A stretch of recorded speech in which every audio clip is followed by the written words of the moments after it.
3 invités avec nous chaque soir pour décrypter les mouvements de la planète marché. Ravi de retrouver Malik Hadouk qui est avec nous ce soir. Bonsoir Malik. Bonsoir. Directeur de la gestion diversifiée de CPR Asset Management. Éric Venet nous accompagne également. Bonsoir Éric. Bonsoir. Merci d'être là. Directeur de la gestion de Montbleu Finance.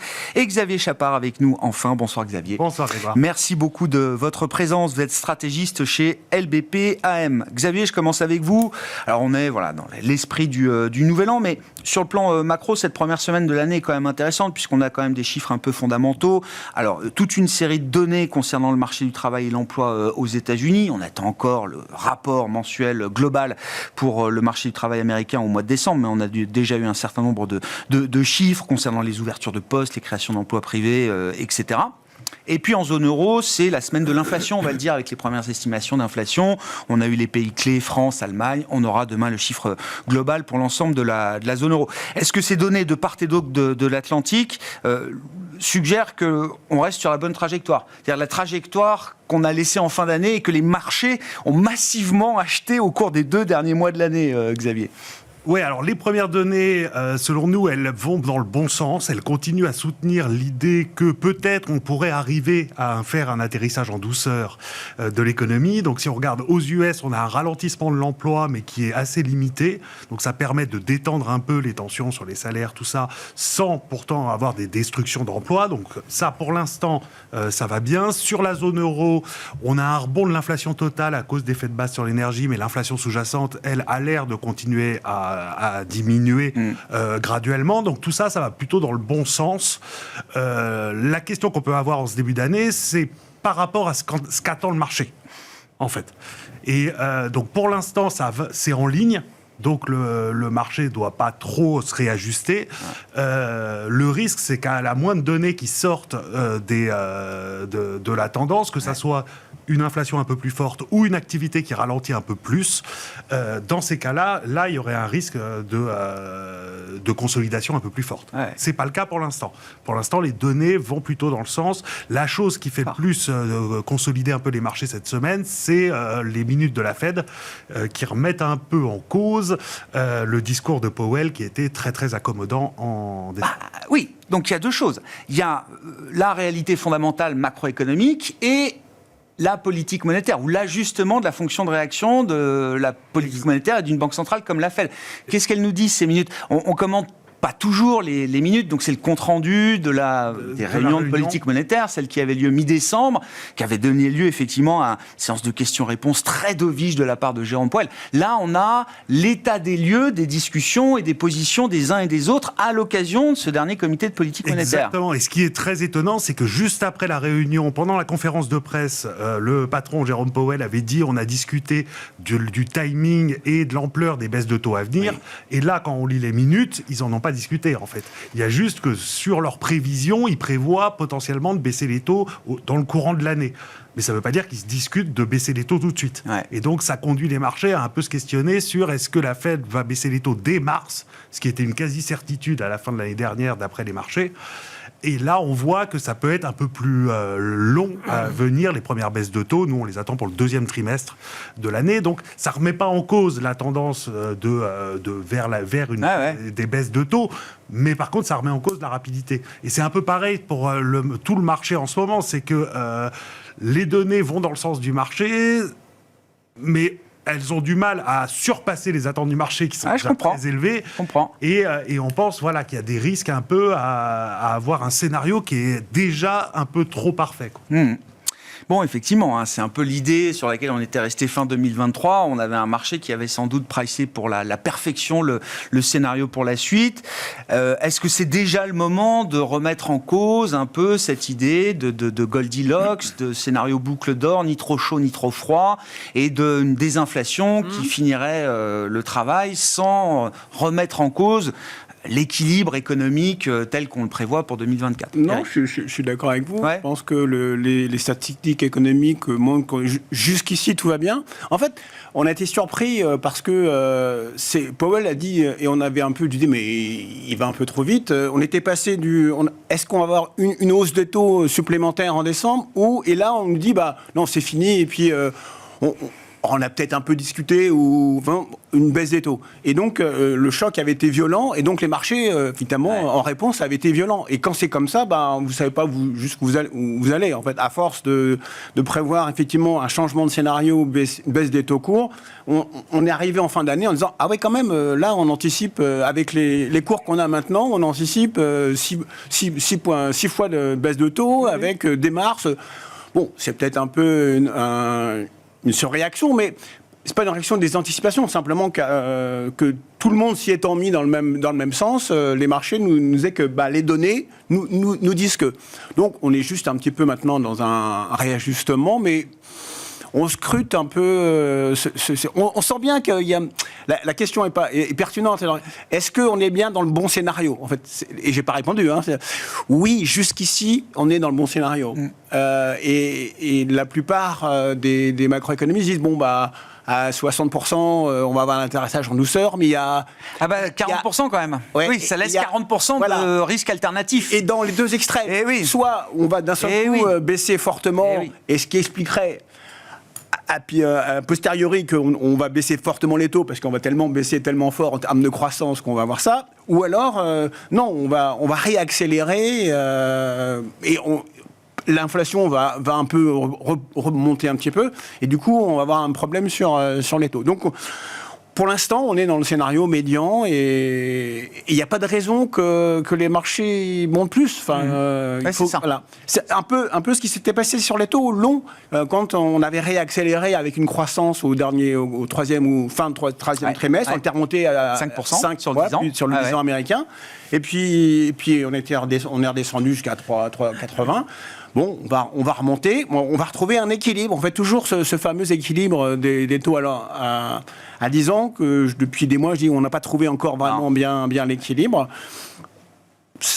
Tout va bien jusqu'ici. En fait, voilà, c'est le bon scénario. Bon, ce qu'on a vu pour l'instant, c'est qu'à 5%, on n'avait pas envie d'être short, disons, américain. Et je sais pas, on a dû tomber à 3,80 peut-être. Ouais. On n'avait pas envie d'être agressivement acheteur à 3,80. Voilà, c'est ça. Pour l'instant, la vérité, elle est là. Elle est là. Voilà, mais c'est déjà pas mal. On a des bornes. Mais il y a eu un changement quand même dans la Fed, au-delà de savoir ce qu'ils vont faire sur les taux, c'est la balance des risques. En fait. Quelque chose, et ça a été confirmé par les minutes, c'est que la Fed maintenant dit « je veux pas maintenir une politique trop dure trop longtemps, des taux trop élevés trop longtemps ». Alors que jusque-là, le discours, c'était plutôt... Higher for longer. Higher for longer, et s'il faut, on aura un peu de casse sur l'économie, mais c'est l'inflation le problème. Et donc ça change quand même les perspectives sur les primes de risque, il me semble, parce que ça veut dire que le risque de grosse correction des actifs, il est beaucoup plus faible maintenant que la Fed est moins biaisée sur un combat contre l'inflation et plus balancée entre la croissance et l'inflation. Bon, 2024, c'est l'année du retour du put de la Fed, c'est ça, Malik? Écoutez, il est trop tôt, honnêtement. L'année dernière, le consensus s'était trompé. Donc, cette année aussi, le consensus va se tromper. Donc, tout le consensus opte pour un atterrissage en douceur. Donc, il va se passer l'inverse. Alors, je ne sais pas quoi. Quel est l'accident qui va nous amener dans l'autre camp. Mais le discours de la Fed, oui, il est plutôt logique. Et puis, ce qu'ils ont annoncé aussi, c'est qu'ils allaient aussi commencer à réduire, en tout cas, arrêter la hausse du bilan qui s'accompagne aussi avec la baisse du bilan. Non. Ils vont arrêter la hausse. Si. Ils vont arrêter la baisse du bilan. Oui, pardon. Oui, c'est ça. On est d'accord. Réduire, voilà, c'est de baisse. Voilà, ralentir le rythme de baisse du bilan. Voilà, c'est ça. Ça fait partie des options. Ça fait partie des options. Maintenant, pour le marché action en lui-même, la correction qu'on a subie depuis 2 jours, ça ne veut rien dire. Pour l'instant, on a eu une exagération aussi à la hausse suite au put de la Fed, au changement de direction de la Banque centrale. Donc c'est un peu normal qu'on corrige un peu les excès ce début d'année, que ce soit sur la partie taux ou que ce soit sur la partie action. Je pense que là, jusqu'au 12 janvier, début de publication des résultats, c'est là qu'on va savoir si vraiment les entreprises ont réussi à maintenir ces marges, si vraiment le ralentissement de l'économie est perceptible et est-ce que les entreprises sont confiantes? Parce que ce que la Fed a dit aussi, a dit que la croissance de l'économie réelle, elle n'est pas en phase avec ce que les entreprises semblaient vouloir dire au cours du 4e trimestre, que il subissait un ralentissement et qu'il y avait un ralentissement et qu'il y avait un effet à venir sur les résultats. Donc je pense que le juge de paix, ça va être les résultats ici du 4e trimestre qui vont être scrutés avec attention pour voir si les entreprises ont réussi à maintenir ce cap au niveau de la croissance des bénéfices.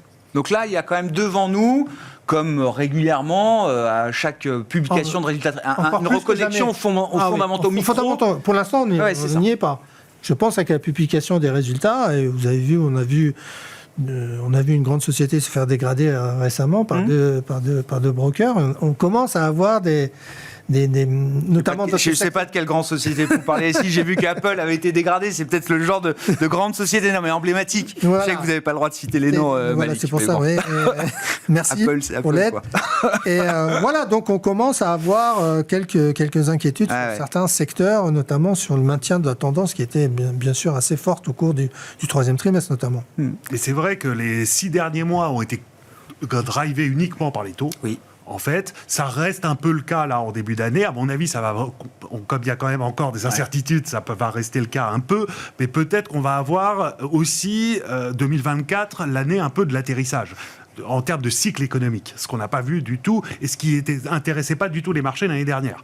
On a eu des périodes de ralentissement, de réaccélération, c'est pas ça qui a fait bouger les marchés. À mon avis, je suis assez d'accord, via les résultats des entreprises, on va avoir un poids peut-être un peu plus important de l'économie réelle en 2024, parce que c'est là où on va voir l'atterrissage, s'il est en douceur. Et le problème, c'est qu'un atterrissage un peu plus dur, il commence par ressembler à un atterrissage en douceur. Oui. Donc c'est pour ça qu'il va falloir suivre les chiffres économiques, peut-être. Qu'il soit doux ou dur, un atterrissage commence toujours un peu en douceur, voilà, par un ralentissement, effectivement. Ouais. Et sur les attentes qu'on a pour les résultats d'entreprise, comment, je sais pas, est-ce que le consensus a évolué un peu beaucoup ces derniers temps ? Oui, ça bouge tout le temps, mais comme en début d'année et à la fin du dernier trimestre, on a révisé à la baisse les perspectives bénéficiaires de 2024. Beaucoup plus en Europe qu'aux États-Unis, comme d'habitude. Ouais. C'est pas une surprise. Donc, mais on reste toujours sur une croissance positive de earnings, en tout cas pour l'instant sur l'année 2024, que ce soit aux États-Unis ou en Europe. Avec une particularité, c'est le Japon, encore une fois, qui pour l'instant s'en sort le mieux. Mais lui est dépendant de l'évolution à venir du yen beaucoup plus qu'aujourd'hui. Des perspectives, en tout cas, je pense, des perspectives bénéficiaires des entreprises. Mais il y a un point important aussi à noter. On ne sait pas trop bien, sur l'évolution récente des taux, qu'est-ce qui a fait bouger les taux ? Est-ce que c'est la perspective que l'inflation allait baisser ? Vous parlez de la baisse des taux réels qu'on a vue en fin d'année dernière. Ou est-ce que, parce que quand on regarde le marché des taux, moi, à mon avis, le marché des taux, il a commencé à presser une récession à venir. Parce que la baisse qu'on a eue, elle est aux mêmes conséquences. Je ne pense pas qu'elle soit due uniquement à l'anticipation d'une baisse et un retour sur l'objectif de 2%. Et c'est là que le marché va peut-être changer d'attitude et qu'il va y avoir... Il va réanalyser les choses, en fait. Et se dire, la récession, elle n'est peut-être pas là, en fait, et la résilience de l'économie, elle est réelle. Et là, on va voir un réajustement des taux. C'est pour ça qu'en ce début d'année, il est difficile de dire, parce qu'on entend partout, c'est l'année des taux encore. C'est là qu'il va falloir se positionner. Ce n'est pas une certitude, à mon avis. Mais on voit, les taux, effectivement, remontent. Alors, il y avait aussi cette question de positionnement, il faut le dire. Il y avait un positionnement extrêmement short obligataire à la fin du mois d'octobre, c'est ça, quand on avait le 10 ans à 5%. Et d'ailleurs, le rallye obligataire a commencé avant la prise de parole de Powell et qui a magnifié encore un peu le mouvement. Mais le positionnement a beaucoup joué aussi, j'imagine, dans ces mouvements de marché jusqu'à la fin de l'année. Le début d'année, de ce point de vue-là, permet peut-être il y a aussi réévaluer un peu la situation. Quand on était monté au plus haut sur les taux, il y avait des grosses craintes sur les émissions. Et ce qui est amusant, c'est que là, maintenant, les taux bougent qu'en fonction de la Fed. Là, depuis 2 mois, je voudrais juste rappeler qu'on va quand même avoir des émissions très très importantes. Aux États-Unis, 2 fois plus importantes cette année que l'année dernière. En zone euro, aussi importantes que l'année dernière, ce qui était déjà un plus haut depuis 10 ans. Et donc, sur la partie longue des taux, il faut regarder, bien sûr, ce que fait la Fed, la BCE et tout ça, mais garder en tête qu'il faut que le marché absorbe beaucoup de dettes publiques. Et donc ça, c'est aussi savoir que même si on a le ralentissement de l'inflation, est-ce que les taux longs vont baisser beaucoup ? C'est pas sûr du tout à cause de cet effet de flux. Ça plaide toujours plus pour l'idée du portage que pour l'idée de la plus-value obligataire, hein, c'est ça, si je vous comprends bien. Ouais. Mais la différence, que quand on se posait la question, est-ce que les déficits peuvent se financer, et on fait monter les taux à 5, c'est qu'on n'avait pas atteint la hausse des taux courts. C'était la dernière. On n'avait pas. Là, on est dans un schéma, on est sûr. Il y a une chose qu'on est bien sûr, c'est que les taux courts vont voilà. Ont entamé un cycle de baisse. Voilà. Et donc, c'est pas la même chose. C'est-à-dire que là, on sait que, à la limite, si vous avez plus d'émissions, mais que vous savez que les taux vont baisser, je veux dire, à 3,80, j'achetais pas, mais à 4,10, je veux bien racheter, du coup, parce que je sais que derrière, j'aurai des taux courts qui vont diminuer. Donc, je pense pas qu'on ait encore à nouveau cette crise de confiance qui nous amène à du. Il y aura des acheteurs. On trouvera des acheteurs. Moi, je pense, oui. Ouais. Alors, je suis d'accord. Il y a juste la question de l'année électorale. Ouais. Alors, qui n'est pas vrai aux États-Unis, enfin, je pense, mais qui va se poser notamment au Royaume-Uni, potentiellement en Inde ou dans d'autres pays comme ça, c'est que souvent dans les années électorales, le gouvernement aime bien faire quelques chèques avant les élections pour augmenter ses chances d'élection, et donc ça pourrait creuser un peu plus les déficits et remettre le sujet sur le tapis. C'est pas mon scénario central. D'accord. Mais c'est quelque chose qu'on va falloir regarder. Je dis c'est pas le cas aux États-Unis parce que jusqu'à l'élection on a un Congrès qui est bloqué et donc et c'est peu probable que les républicains fassent des cadeaux à Biden avant les élections. Donc j'y crois pas trop pour les États-Unis. Mais voilà, par exemple au Royaume-Uni, ils ont commencé à annoncer des baisses de taxes qui restent assez limitées pour l'instant. Est-ce qu'ils vont pas en annoncer d'autres avant des élections anticipées, c'est une possibilité. Des baisses de taxes qui ne sont pas financées. Alors, pour l'instant, elles sont financées par le fait que l'économie du Royaume-Uni aille mieux qu'attendu. D'accord. Donc, le déficit n'est pas pire que ce qu'on pensait. Mais ça pourrait aller un peu plus loin, et c'est pas le scénario central, mais c'est un risque dans cette dynamique où les déficits restent élevés, le coût de la dette est un peu élevé, et donc... Voilà, c'est quelque chose qu'on n'avait pas depuis 30 ans. Donc c'est pour ça que c'est important de dire que c'est quelque chose qui est à suivre. Oui. Je rappelle, c'est 60% du PIB mondial qui va voter cette année. C'est ma petite obsession de 2024. Non, mais c'est historique. Voilà, quel impact est-ce que ça aura ou pas sur les marchés ? On verra ça au fur et à mesure. Mais c'est quand même une source de volatilité supplémentaire, en fait. Oui. Il n'y a pas d'impact plus, mais c'est un peu plus compliqué. C'est déjà pas simple. C'est des incertitudes et des points d'interrogation supplémentaires, effectivement, pour les investisseurs qui vivent pas totalement non plus dans un monde déconnecté des réalités politiques des uns et des autres. Dans le panorama des marchés, il y a toujours évidemment le sujet de la Chine. Malik, je me tourne vers vous. J'ai l'impression que la capitulation des investisseurs vis-à-vis de la Chine, elle a déjà eu lieu depuis un moment, d'une certaine manière, sans pour autant de déclencher de rebond, même quelque chose d'un peu marginal qui permettrait quand même de dire qu'on a touché un point bas, je ne sais pas, sur le risque politique, sur le risque économique ou sur le risque boursier. On a eu encore l'exemple du secteur des jeux vidéo en fin d'année dernière qui a refroidi un peu tout le monde. Bon, quelle chance on donne à la Chine en 2024 ? C'est une très très bonne question. Je sais, oui. Sachant qu'on commence aussi... C'est une question dure, surtout. Non, mais je vais répondre, sachant qu'on commence aussi par les élections taïwanaises. Donc, oui, dans 10 jours. Dans 10 jours, qui vont avoir aussi leur impact sur le marché chinois, indéniablement, en fonction de la réaction des autorités chinoises aux résultats. Alors, comme vous le mentionnez, ce qui m'a surpris ce matin, c'est qu'on a eu des PMI chinois qui étaient un peu mieux orientés, avec un rebond autour de 52, et ce qui n'a pas alimenté le rebond du marché actions.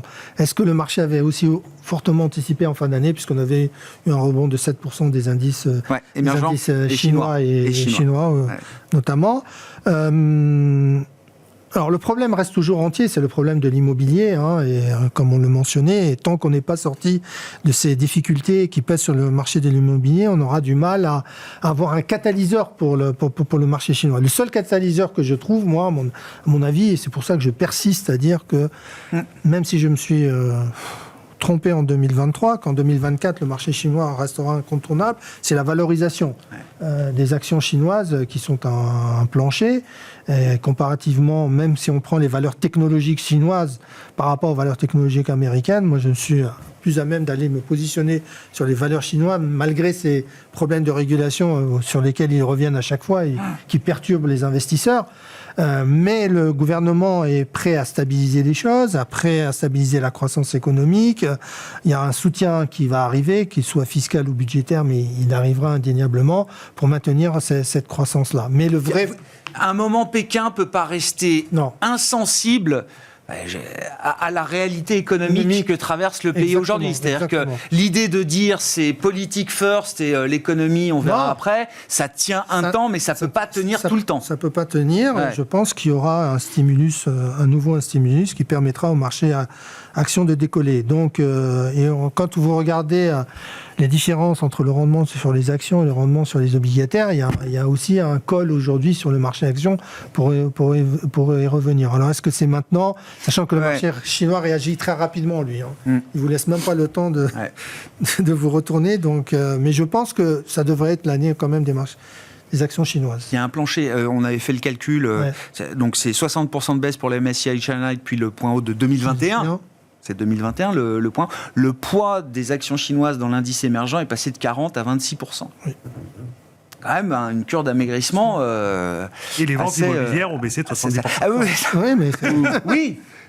Autre chiffre qui m'a marqué, puisqu'ils arrêtent de publier pas mal de statistiques, visiblement il y a encore des chiffres quand même sur les salaires à l'embauche. J'ai vu ça, alors agrégé, trois trimestres dans le privé, dans les grands pôles urbains chinois, ça baisse depuis quasiment un an, les salaires à l'embauche. Ce qu'on n'a pas vu depuis que les statistiques existent de ce point de vue-là. C'est vrai. Après, cette difficulté économique, elle doit appeler quand même à un moment une... Je sais qu'ils peuvent endurer beaucoup de choses, mais... on peut séparer un peu l'économie des marchés. Sur le plan économique, je suis assez positif parce que en fait, les autorités, elles ont remis le focus sur la croissance depuis novembre-décembre.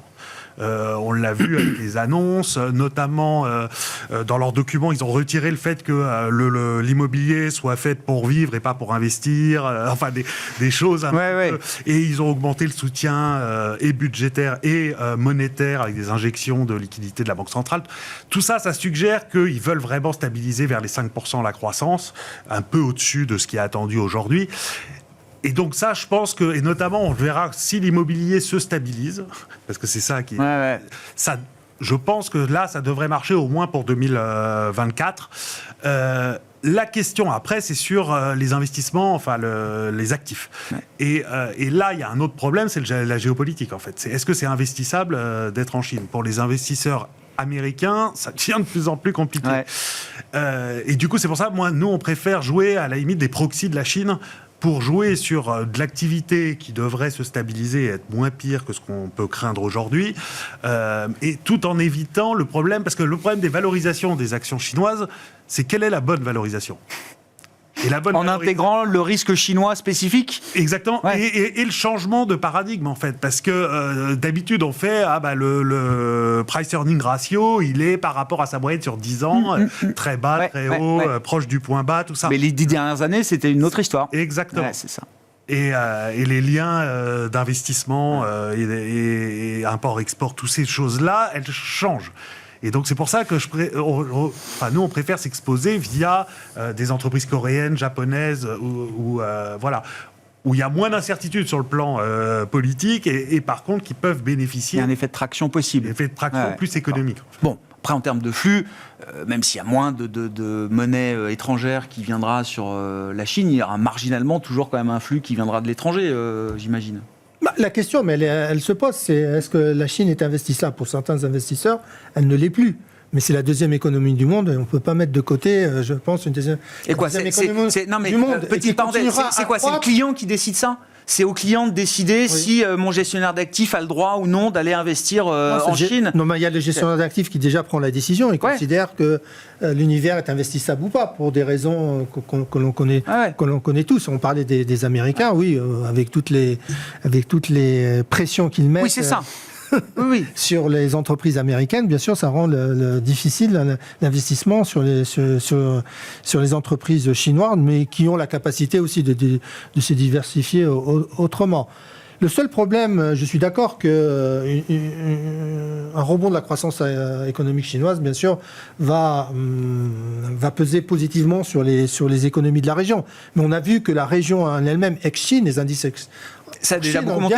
Ça a déjà beaucoup monté. Non. Déjà bien progressé. Oui, voilà. Donc c'est pour ça que l'écart de valorisation. Et puis c'est vrai, on va me dire c'est quoi la valorisation du marché chinois. Alors prenons le marché de Hong Kong. Hors Chine, hors valeur Chine, même s'il fait partie de la Chine.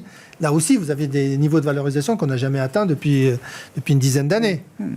Voilà, à un moment, il y a un cas. Comme les valeurs les petites valeurs en France, hein, mais quand c'est pas parce que vous êtes savoirien que tout le monde achète. Hein. Vous avez une croissance économique. Donc, de 5%. Moi, je suis absolument pas d'accord avec ce que vous dites. En fait, il y a le scénario macro, il n'y a aucune justification pour la macro chinoise, y compris le marché financier. En macro, le modèle économique chinoise il est complètement cassé. C'est-à-dire qu'en fait, il était basé sur l'export. C'est mort avec la géopolitique. On a changé nos chaînes de production. Et ils se sont tournés vers le consommateur. Le consommateur, il s'est pris deux claques. Avec le Covid, il s'est fait enfermer. Et deux, son épargne est dans l'immobilier. Et l'immobilier, il ne peut plus rien en faire. Et dès qu'il bouge un œil, boum, il s'en prend une parce qu'il joue au jeu. Donc en fait, je vois pas pourquoi. C'est pire que le Japon. Pour moi, je comparais avec le Japon. On en a parlé souvent. Hein, on parle de déflation. Des déflationnistes, japonisation. Donc, ça concernait l'Europe, peut-être toujours, mais ça concerne. Donc il n'est pas prêt de repartir le modèle économique. Et puis l'instabilité supplémentaire en termes de géopolitique et politique intérieure fait que même si la macro est tenable. D'un point de vue financier, je ne vois pas pourquoi vous avez encore un peu plus de contraintes géopolitiques, politiques, parce qu'on a décidé Après, ils se sont parlé, ils se reparlent au plus haut niveau. C'est ce qu'on a vu quand même sur la deuxième partie de 2023. Biden 6 se sont vus, après que Yellen y soit allé, Blinken, etc. Mais on a remis des relations au plus haut niveau entre les généraux, les armées, la défense, etc.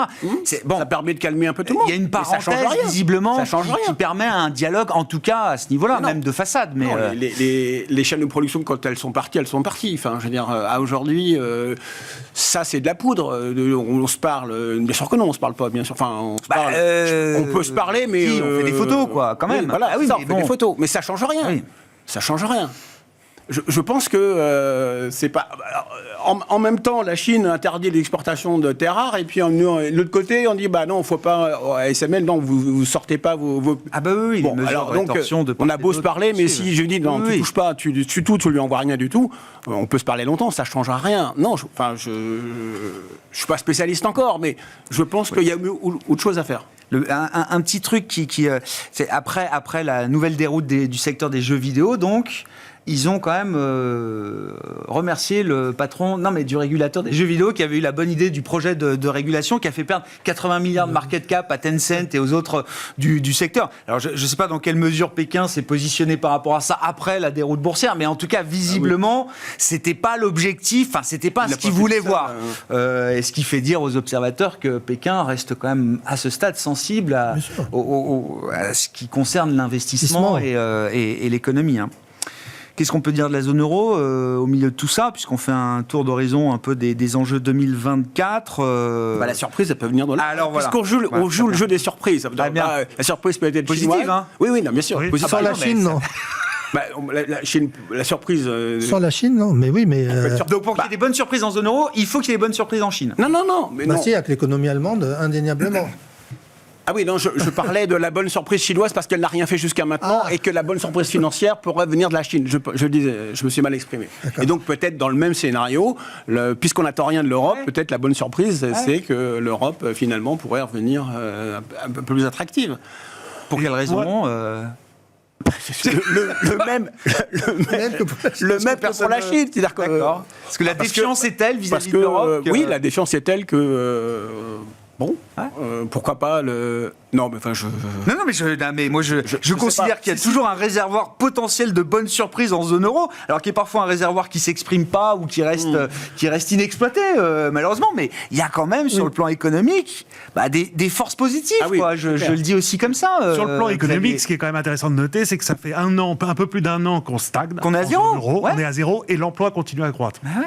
Et là, on a eu les chiffres de décembre pour l'Espagne, pour l'Allemagne, et ça tient. C'est emploi maximal. C'est 50 millions de personnes en Allemagne qui sont en emploi aujourd'hui. On n'a jamais vu ça. Exactement. Et donc, si l'emploi tient et que vous avez un ralentissement de l'inflation aussi fort que ce qu'on a dernièrement, ça permet normalement de moins mettre la pression sur le consommateur, qui a, contrairement aux États-Unis, un taux d'épargne très élevé, notamment en France, mais pas seulement.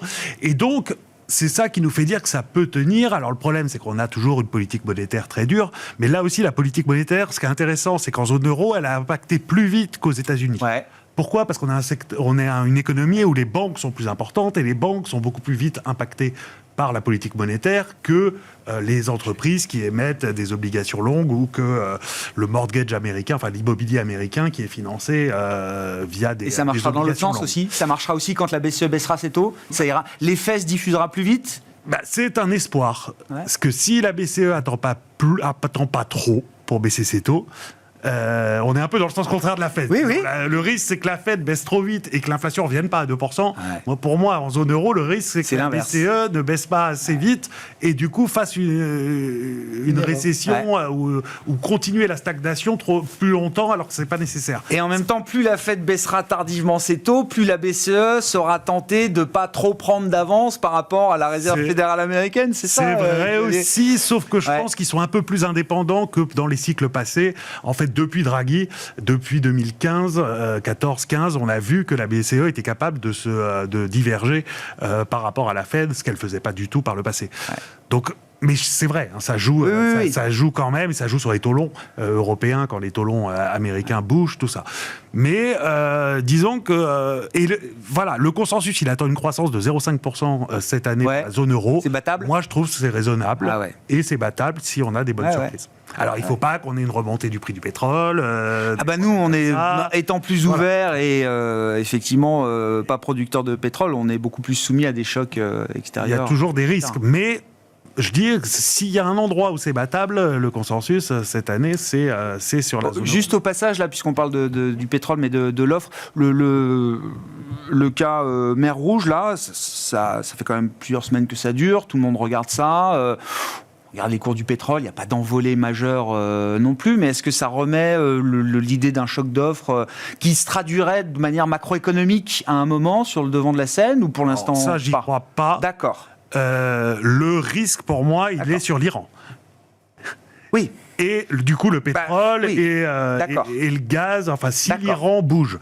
C'est plus le détroit d'Ormuz que la mer Rouge pour vous. Exactement. Le détroit d'Ormuz ou un impact sur les capacités de production de l'Arabie Saoudite si l'Iran s'amuse, comme elle a pu déjà le faire par le passé, à envoyer quelques drones.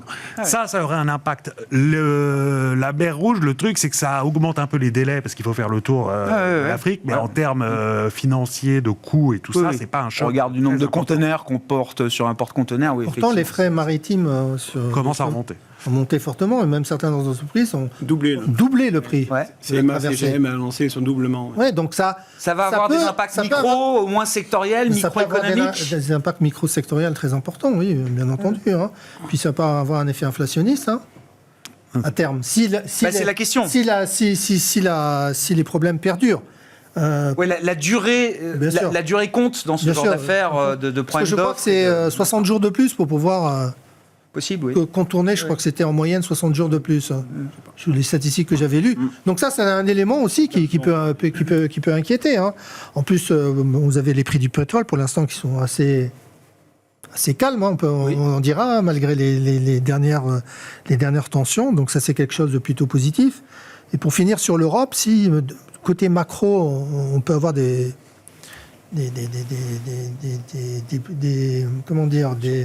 surprises positives. Oui. Mais côté micro, c'est un peu plus délicat par contre. Pourquoi ? Parce que quand on regarde l'évolution des marges des entreprises, c'est la seule zone qui a connu une baisse des marges sur l'année 2023. Toutes les autres zones, les entreprises ont réussi à augmenter leurs marges et la zone euro, c'est la seule. Alors, est-ce que c'est dû à l'impact des hausses salariales qui ont été un peu plus importantes en zone euro récemment? Mais ça montre qu'elles n'arrivent pas à piloter comme le font les entreprises américaines, qui sont beaucoup plus fortes à maîtriser. Il n'y a pas la même productivité en Europe, aux États-Unis. Mais il y a surtout un manque de pilotage. C'est-à-dire que pour moi, c'est aussi qu'on a plus avancé dans l'ajustement, en fait. C'est que le fait qu'on est stagné depuis un an, tout ça fait que les pressions inflationnistes domestiques ont commencé à baisser en zone euro. Ce n'est pas vraiment le cas encore aux États-Unis. Et c'est pour ça que moi, je pense qu'on peut avoir une inflation qui revient vers les 2% avant la fin de l'année, dans la seconde partie de l'année en zone euro. Et je pense qu'aux US, c'est un peu plus difficile. On a vu qu'aux États-Unis, quelle que soit l'évolution, inflation ou pas inflation, les entreprises réagissent et s'ajustent rapidement et arrivent à maintenir des marges stables. C'est ce qu'on a vu. Ce qu'on n'arrive pas à faire en zone euro, encore une fois. Mais parce que vous n'avez pas encore eu de vrai ralentissement de l'inflation domestique aux États-Unis. En fait, quand même. On est toujours dans l'illusion inflationniste. Si on enlève, si vous enlevez les coûts de la, des matières premières et du pétrole. Exactement. Mais pour moi, c'est vraiment ça qui est important, c'est que en zone euro, on n'est pas en gros déséquilibre. Mais non. On n'est pas en grosse surchauffe. Non. Alors que pour moi, aux États-Unis, on y est encore. Oui, la demande est allée bien au-delà de la trajectoire pré-Covid aux États-Unis. Jamais on a vu ça en zone euro. Il y a quelque chose peut-être qu'on peut sous-estimer, c'est l'amélioration des conditions financières. Puisqu'on parlait de petites entreprises, tout était bloqué. Oui. Et dès lors qu'on commence à envisager une baisse des taux, encore une fois, je ne suis pas obnubilé par les taux, mais ça change complètement la donne. C'est-à-dire qu'on me dit, bon, allez, encore quelques mois, et puis les banques sont peut-être un peu plus souples, et ainsi de suite. Et moi, ça peut débloquer pas mal de choses, en fait, et changer un peu la donne. Et la surprise peut être là. C'est-à-dire qu'en fait, même si on n'a pas une baisse de taux au mois de mars, ou avril ou mars, peu importe, qu'elle est anticipée et qu'elle est un peu programmée par les banques, et on voit dans les marchés, on commence à être un peu plus souple. Je ne parle pas encore de l'immobilier, mais on peut aussi en parler. Ça peut déclencher effectivement le petit plus qui fait que on passe à un échelon supérieur en termes de croissance, et peut-être pas de croissance, mais de réactivité à la fois de l'offre et donc de la demande aussi, je pense. Ça redonne un peu de visibilité, de confort, mais ça change dans la prévision. Encore une fois, les chiffres de l'inflation, quand Isabelle Schnabel nous dit je pensais pas qu'on baisserait aussi drastiquement l'inflation. On a eu un choc d'inflation négatif fort, quand même. Quand les faits changent, je change d'avis. Reprenant la formule célèbre, c'était un des derniers discours clés d'Isabelle Schnabel en fin d'année dernière. Après, j'ai vu de ses dernières interviews aussi, dans un magazine allemand, on dit, mais si l'inflation est à 2,1, ah non, on veut voir 2. C'est-à-dire que non, mais il fallait bien. Voilà, il y a quand même encore cette idée il faudra voir 2. Bon, on verra. Logique d'investissement. Une fois qu'on a raconté tout ça, comment on est positionné là en ce début d'année, et je sais pas quel va être un peu, qu'est-ce qui va caractériser pour vous cette année 2024 sur le plan de l'investissement, Malik? J'espère qu'il y aura une rotation un peu sectorielle qui va se mettre en place et qu'on peut revivre 2023, tiré par les grosses... Donc diversification. Oui. L'idée que c'est peut-être le moment de se déployer un peu plus que... Oui, l'année dernière, c'était pas du tout le cas. Il fallait pas se diversifier. Je pense que cette année... Alors, ça dépendra du scénario aussi qui va se mettre en place, bien évidemment. Mais si on reste sur une situation de croissance modérée avec un atterrissage en douceur, je pense qu'il y aura une prime à la diversification. Et c'est quoi une diversification pour vous?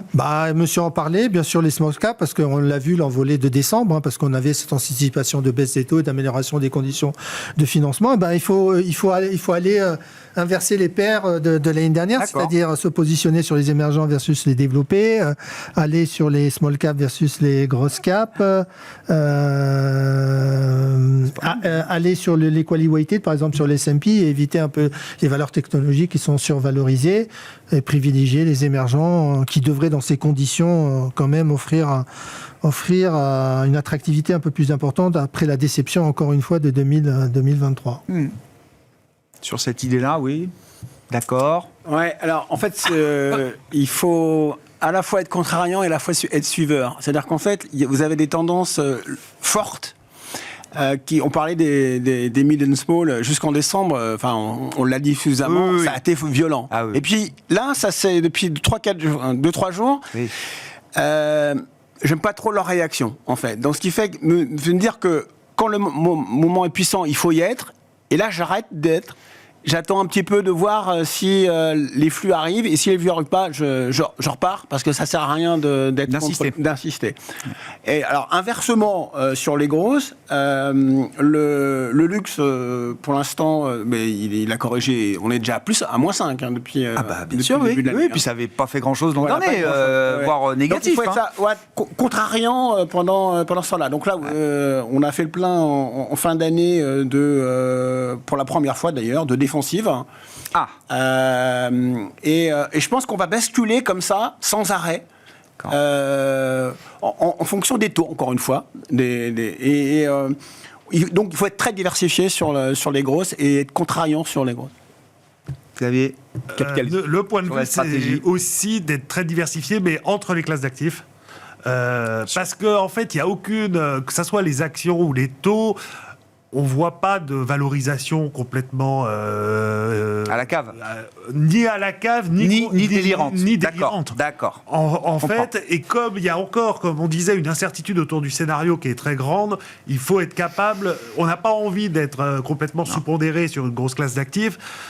Et par contre, être capable de réagir en fonction, parce que je pense qu'il va quand même y avoir pas mal de volatilité. Oui, comme je disais, on sortira des rails à certains moments par rapport à un scénario un peu voilà, ce ne sera parfait, pas une ligne droite, mais sur le total de l'année, je ne serais pas étonné qu'on ait une surperformance des actions par rapport aux obligations au final, sur l'ensemble de l'année. Ouais. Bon, on est à 41 mois consécutifs de baisse de l'obligataire. Quand même un sacré bear market pour l'instant. Merci à vous trois d'avoir été les invités de Planète Marché pour cette 3e séance de l'année 2024. La première séance de hausse pour les actions européennes, plus 0,5% à Paris ce soir. Eric Venet était avec nous, Montbleu Finance, Malik Hadouk, CPR Asset Management et Xavier Chapard, LBPM.